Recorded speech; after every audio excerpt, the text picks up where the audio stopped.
How long has that been? Oh, we've had this, for years now. It's only been recently that we've had the capability to show it through FATV. Though that's only been the past couple of years that I would say. Okay. Yeah, well, what does that kind of add to it, showing it through FATV? Well, it gives the parents a chance to see, because middle school students don't always tell their parents what's going on. Yeah. So we're gonna call often like, oh, there's a dance tonight, or progress reports came out, or something like that. So like it gives them a chance to like, because they're archived, so they can watch them daily and see what's on there. Okay. And I think it also just gives the community kind of an insight into the stuff that goes on at the school. Yeah. And how do you think, what does it do for the students?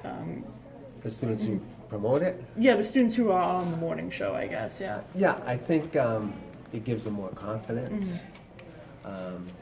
Obviously, it gives them help with public speaking, things like that, and gets them exposure to some of the technology, because that's a burgeoning, field in the future. So the more exposure we can get the kids. A lot of times in middle school, one of our challenges is kids don't connect what they like to do to like a future career. You see kids that are playing video games, or like they draw. I'm like, all those video games have graphic artists and animators and all kinds of stuff. So they don't necessarily make the connection. So if you can get kids thinking like, hey, media in general is a possible, future career path, I think that's a good thing. Do people take turns hosting it? Or because I noticed some were kind of manning it behind the scenes, some were sitting at the table. Yeah, they have a crew, and matter of fact, one of our big challenges is a lot of those kids are 8th graders, so we're starting to recruit to get kids to replace them, for the coming seasons that come up. Yeah, is it a popular spot, being on the morning show? Or? Well, the kids have to come here early, and they have to get in there and they have to prepare. So, yes and no. I think there's a lot of kids that like doing it and would like to do it, but again, middle school kids, there's a lot of things they like to do, but they don't like to get up early. They're doing more, putting in extra time. So well, they mentioned they had to get there at 7:10, latest 7:25. When does school normally start? Well, the bell to come in rings at 7:25. Okay. So they're late after 7:35. Okay. 7:25. Okay, and then class starts at 7:40, I would imagine, right? Our intervention block starts at 7:45. Okay.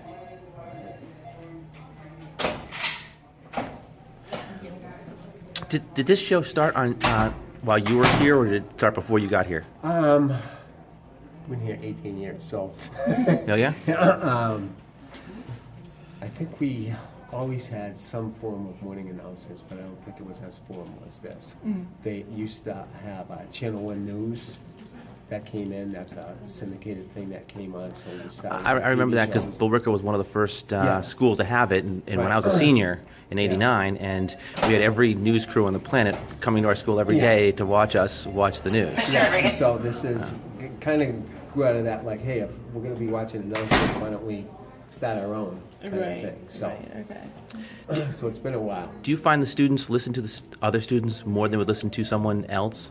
Again, depends on the grade level.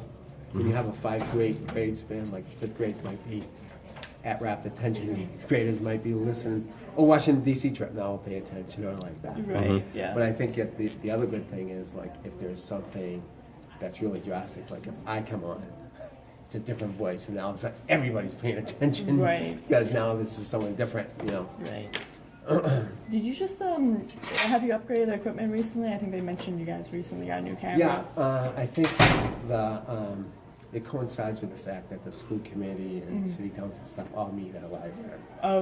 Okay, so. We get the upgrades because they want to show those meetings live. Right.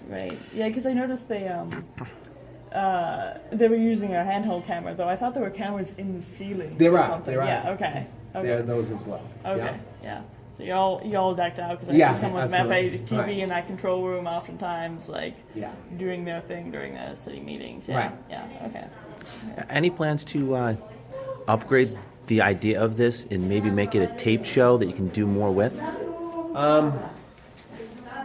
There have been some discussions around that. We have a lot of staff members who are really technically adept we're talking about podcasts and things like that.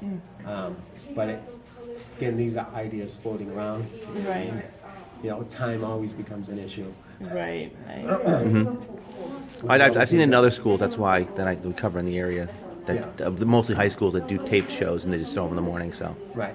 Well, the fact that they are archived on FATV is kind of, you know what I mean, it's taped and they can show over and over. So. Right. Does it broadcast live on FATV too?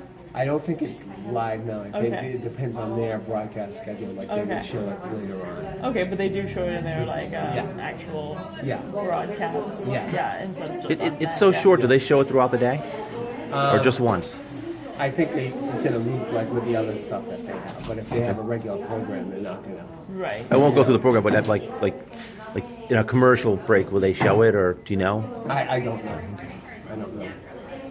Okay, well that sounds great. I didn't manage to catch the librarian; she slipped out, I think. But I think I have